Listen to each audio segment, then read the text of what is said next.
लाहौर में जी वाक़यात बढ़ रहे हैं और वो हैं जी आवारा कुत्तों के काटने के वाक़यात जो अदालत की तवज्जो का मरकज़ बने हैं। लाहौर हाई कोर्ट ने सेहत, लाइफ स्टॉक और दीगर मुतालिका महकमों से रिपोर्ट तलब कर ली है ताकि ये जायज़ा लिया जा सके कि शहरियों की हिफाजत और अस्पतालों में वैक्सीन की दस्तयाबी के हवाले से क्या इक़दाम किए जा रहे हैं। हमें अदालत के अहकामात और हुकूमती इक़दामात की तफसीलात से आगाह करें, ये अदालत की जानिब से कहा गया। हमारे साथ मौजूद हैं ब्यूरो चीफ लाहौर अरसलान रफ़ीक। बहुत शुक्रिया भट्टी साहब आपके वक्त का। सर, अदालत ने आवारा कुत्तों के काटने के बढ़ते हुए वाक़यात के हवाले से महकमों से क्या इक़दामात तलब किए हैं? जी, इसमें जो 3 महकमे हैं उनसे रिपोर्ट तलब की है। बेसिकली लाहौर हाई कोर्ट ने आवारा कुत्तों के जो वाक़यात हुए हैं ज़ाहिर उसमें बहुत ज़्यादा इंक्रीज हुआ है, जिसमें नवंबर 2024 से अब तक 1796 केसेस रिपोर्ट हो चुके हैं, यानी तकरीबन 1800 केसेस आप समझ लें तो रिपोर्ट हुए हैं 1 साल में। उसमें जो है जानवरों के हकूक के साथ बच्चों और शहरियों के हकूक भी जरूरी है, अदालत का कहना था। उन्होंने ये भी कहा कि अपने जो फौरी तौर पर महकमा जो है उसमें लोकल गवर्नमेंट, उसके साथ साथ महकमा सेहत और लाइफ स्टॉक, इन तीनों से जो है वो रिपोर्ट तलब की है और उनको ये कहा है कि आप अपनी मुकम्मल, मुफस्सिल और जामिया रिपोर्ट जो है वो फौरी तौर पर लाहौर हाई कोर्ट में जमा करवाएं कुत्तों के काटने से मुतालिक। महकमा सेहत की ये कहा गया कि आप उसमें जो सबसे ज्यादा जो मामला है वो है कुत्तों के काटने की जो वैक्सीन है उसकी अवेलेबिलिटी क्या है, और जो लाइफ स्टॉक है उसमें कुत्तों की जो तादाद है लाहौर में और खासकर जो जिन इलाकों में ज्यादा ये काटने के वाकयात हुए उस हवाले से रिपोर्ट तलब की गई है। और लोकल गवर्नमेंट डिपार्टमेंट है जो कुत्तों को तर्फ करने के हवाले से रिपोर्ट थी उस पर किया गया है। अदालत ने ये भी कहा है कि बिल्कुल आप जानवरों के हकूक का जरूर ख्याल रखें, लेकिन उसके साथ साथ जो इंसानों के हकूक हैं उनको भी तरजीह दी जाए।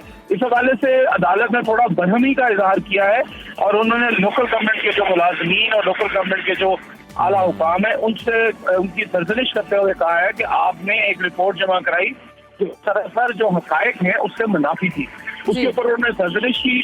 और उसके साथ साथ अब उन्होंने ये भी कहा है कि जी जो रिपोर्ट इस तरह की दाखिल करेगा उसके खिलाफ सख्त तादीबी कार्रवाई जो है अदालत ले करेगी। और इस हवाले से उन्होंने बड़े वाज़ेह तौर पर ये बात कही है अदालत ने कि जी जो कुत्तों के काटने के केसेस हैं उनमें कमी लाने के हवाले से जो जो कुछ किया जा सकता है वो फौरी तौर पर किया जाए, और जो आवारा कुत्तों को तर्क करने अगर नहीं करना तो उसके कुछ सदेबाब के लिए जो जो इक़दाम किए गए उसको अदालत को फौरी उससे अदा किया जाए। जी अच्छा अरसलान, हम देखते हैं कि हम आवारा कुत्तों की बहुतात भी बहुत ज़्यादा हो गई है और काटने के वाक़यात में भी इजाफा हो रहा है। इस सूरत हाल में अस्पतालों में क्या सूरत हाल देख रहे हैं? वैक्सीन अवेलेबल है?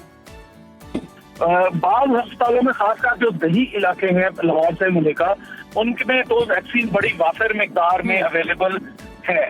जब ये केसेस एकदम से बढ़े और उसके बाद इनमें शिद्दत आई तो उस वक्त वहाँ पे वैक्सीन या टीकाजात नहीं थे, तो फौरी तौर पर जो है दोनों जो वज़ीर सेहत है उनकी ड्यूटी लगाई गई। वज़ीर आला पंजाब मरियम नवाज ने उनको कहा कि फौरी तौर पर उनके नोटिस में उनके पोर्टल पे कुछ लोगों ने शिकायत की थी जी कि कुत्तों के काटने की जो वैक्सीन है हमारे दही इलाकों में बेसिक हेल्थ यूनिट में जो है वो मौजूद नहीं है। अब वहाँ पे सप्लाई कर दी गई है, वहाँ पे मौजूद है, वाफिर मिकदार में मौजूद है, लेकिन अब भी कई इलाकों से ऐसी शिकायत मौसूल हो रही है। महकमा सेहत के जो जराए हैं उनका तो दावा यही है कि जी हमने वैक्सीन वाफिर मिकदार में जो है तमाम जगहों मुहैया कर दी, लेकिन बहुत सारी अभी शिकायत मौजूद हैं जो दूर दराज इलाके हैं लाहौर से, जो भी हेडक्वार्टर होता है जिस तरह मुल्तान है, साहिवाल है, फैसलाबाद है, सियालकोट है, गुजरांवाला है, उनसे जो दूर इलाके हैं वहाँ पे अभी भी वैक्सीन ना मिलने की शिकायत आम है, चूंकि गाँवों में दही इलाकों में जो आवारा कुत्ते हैं उनको उनकी बहुतात होती है।